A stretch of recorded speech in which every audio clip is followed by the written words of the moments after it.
Bem-vindos, caros alunos. Entramos agora em nossa terceira unidade.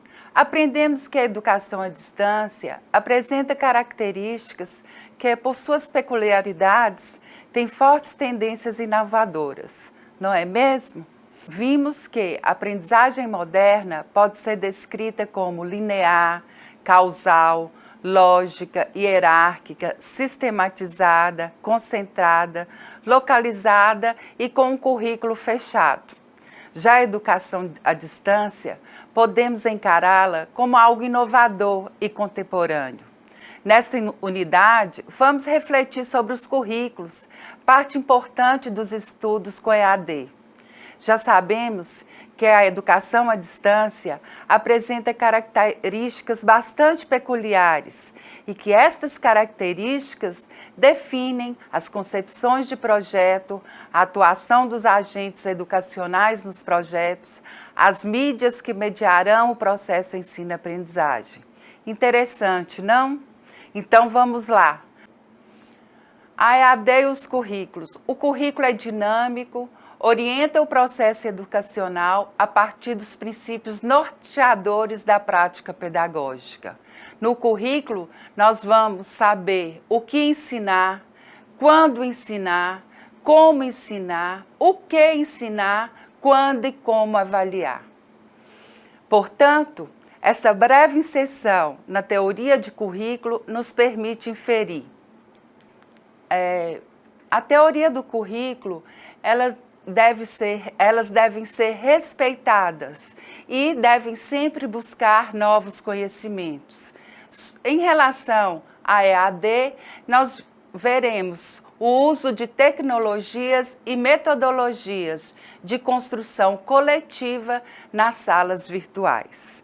Todas essas teorias são importantes e devem ser respeitadas, procurando sempre se aperfeiçoar e construir novos conhecimentos. Em relação à EAD, a ampliação dos conhecimentos é facilitada pelas tecnologias e metodologias de construção coletivas nas salas virtuais. Aqui eu tenho uma charge que chama atenção sobre as características educacionais das concepções modernas e pós-modernas com relação à EAD. Nesse slide, há uma comparação irônica feita com a metodologia utilizada na era virtual e no ensino presencial e dá humor a esta charge, mas sabemos que há várias diferenças entre os currículos modernos e contemporâneos. Quanto à charge, ela destaca as duas abordagens. Tente entender e faça suas comparações. Vamos estudar a diferença entre as duas abordagens? Características e concepções educacionais da EAD modernas e contemporâneas. Na abordagem moderna, verificamos o modelo curricular de gerenciamento científico, racionalidade técnica e humanística, eficiência e desenvolvimento pessoal, fatos precisos, especificações, procedimentos detalhados, formalismo rígido, linear e, na abordagem contemporânea, segue o modelo de diálogo, a racionalidade humanística.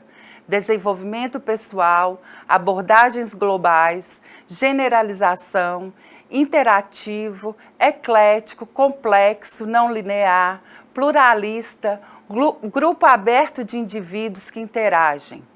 O currículo é uma transmissão de informações pessoais através do diálogo, da investigação e do desenvolvimento. As características presentes nos estudos da educação à distância e aberta apontam para um modelo de diálogo na busca do desenvolvimento pessoal, na interatividade, na subjetivação, abordagens globais, entre outros. Os vários elementos de distinção entre as teorizações apresentadas esclarecem sobremaneira os pontos em que podemos situar a EAD. A EAD tem uma estrutura contemporânea, nova, inovada.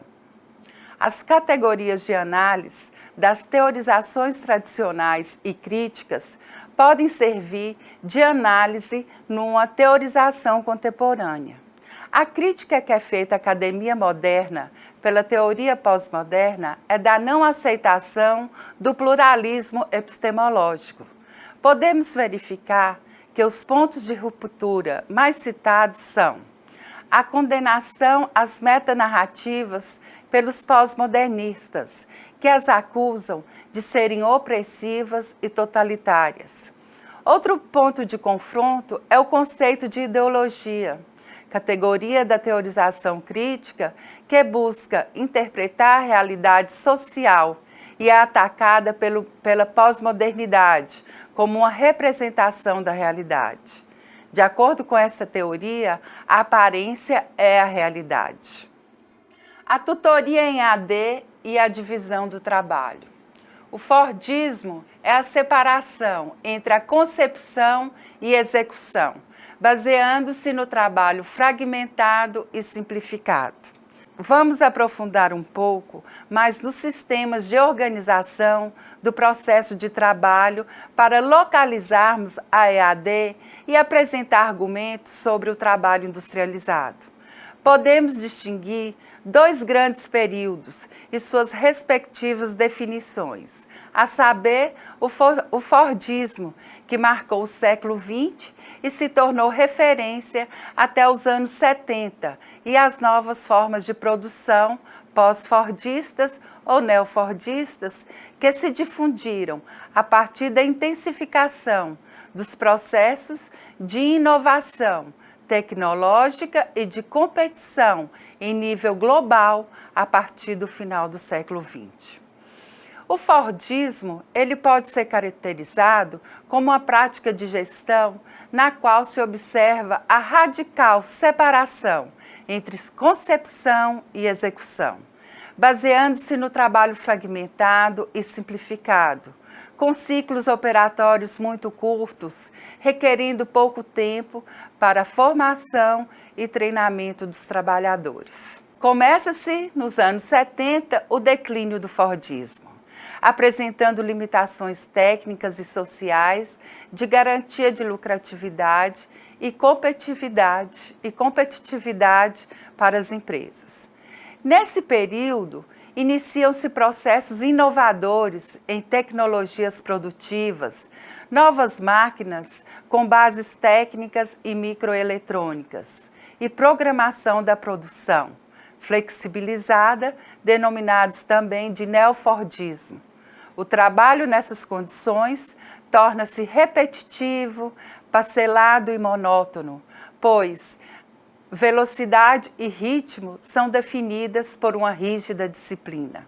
Além disso, o executor perde suas qualificações, que são incorporadas pela máquina, enquanto o trabalho de concepção, o pensar, torna-se altamente qualificado, encarregado de desenhar e programar a produção e os produtos.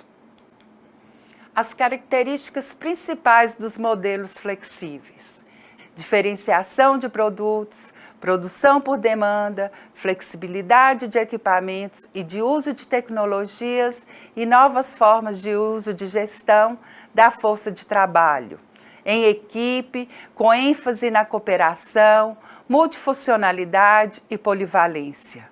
O trabalhador exigido no novo sistema deveria se constituir em um tipo mais qualificado, mais flexível e mais envolvido com a produção.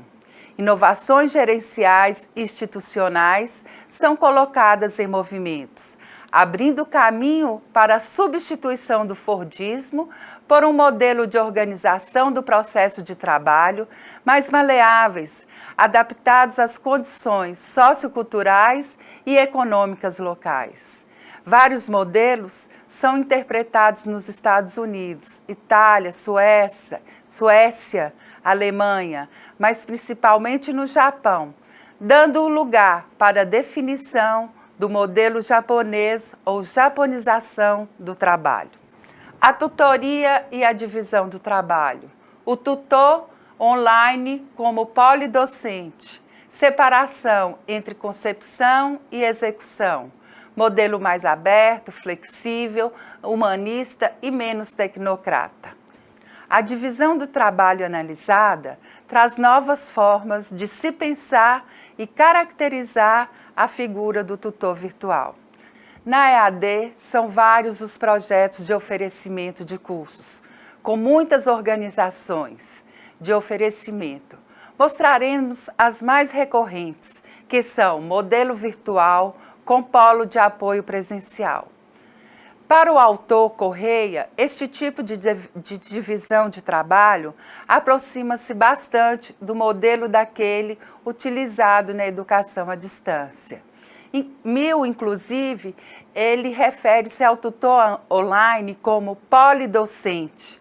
Em tal contexto, uma nova organização de trabalho vem se apresentando e pode ser caracterizada como uma prática de gestão na qual se observa a radical separação entre concepção e execução, baseando-se no trabalho fragmentado e simplificado, com ciclos operatórios muito curtos, requerendo pouco tempo para a formação e treinamento dos trabalhadores. Belloni argumenta que passaram a coexistir duas orientações teóricas filosóficas no campo da educação, e particularmente da EAD. O modelo antigo, baseados nos processos fordistas de ensino, e o modelo mais moderno, cujo objetivo e estratégias visam se afastar do comportamento de massa em direção a um modelo mais aberto, mais flexível e humanista. Aqui eu apresento uma estrutura organizacional de EAD pelo modelo virtual. Esse modelo de organização de EAD denomina-se modelo virtual, oferecido quase que exclusivamente pela internet. Apresentamos outro modelo organizacional, que é denominado modelo central de polos, estruturados a partir de uma central. Os tutores que ficam neste polo presencial são chamados de tutor presencial, e o tutor que fica na central ou atende o aluno de outro local, residencial ou outro, é o tutor à distância. Outro modelo que nós podemos apresentar é a rede interativa por meio de material impresso e mídias complementares. Para Mill, o docente virtual é aquele que auxilia os alunos à distância no processo de construção do conhecimento. Mill diz que a comunicação entre tutores virtuais e alunos é estabelecido por meio do emprego pedagógico de tecnologias desenvolvidas com finalidades diversas aos propósitos educacionais. Agora apresentamos para vocês outro modelo, que é a rede interativa pela tecnologia 0800, que é feita pela telefonia gratuita. Como consequência dessa organização de trabalho na EAD, o professor passa a ter várias denominações e tarefas. Aquele que escreve o material é o conteudista. Quem apresenta o conteúdo é o formador. Quem media, orienta e motiva é o tutor, entre outras atribuições. Que é a rede interativa por meio de material impresso e mídias complementares. Aí tem o professor, o tutor, os alunos e o apoio do polo presencial. Com essas explicações, terminamos o nosso estudo. Façam as leituras, discutam no AVA, participe dos fóruns, vamos trocar conhecimentos e produzir novos. Reelabore o conhecimento, pois é necessária a construção de conceitos de EAD e de tutoria que respondam ao anseio de todos os cidadãos, que é uma educação à distância pública e de qualidade. Os tutores podem ajudar sobremaneira. Suas atribuições são imprescindíveis em todo o projeto educacional na modalidade à distância. Então, um abraço a cada um de vocês e até a próxima aula.